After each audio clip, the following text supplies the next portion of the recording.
शिव भक्त मार्कंडेय, मृत्यु पर विजय।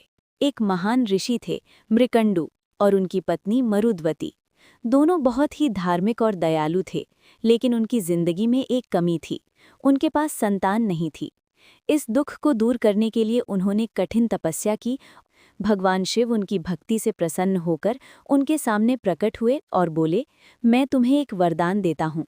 तुम्हें दो विकल्प मिलते हैं, एक बुद्धिमान और तेजस्वी पुत्र जो सिर्फ 16 वर्ष तक जिएगा, या एक मूर्ख पुत्र जो लंबी आयु पाएगा। ऋषि मृकंडु ने बिना झिझक के पहला विकल्प चुना, क्योंकि वे एक गुणवान संतान चाहते थे।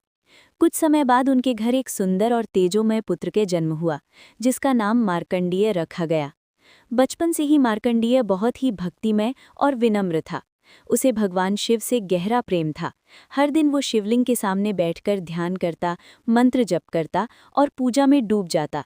समय बीतता गया और मार्कंडेय धीरे धीरे बड़ा होने लगा।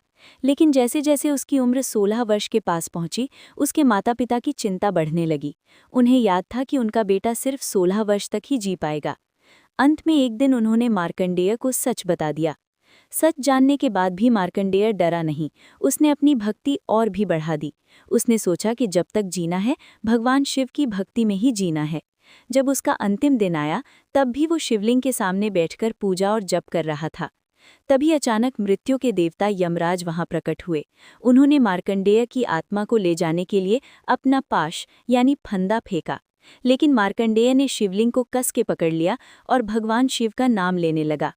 जैसे ही यमराज का पाश शिवलिंग को छुआ, अचानक वहां से तेज प्रकाश निकला। उस प्रकाश के बीच से भगवान शिव स्वयं प्रकट हुए। वे बहुत क्रोधित थे।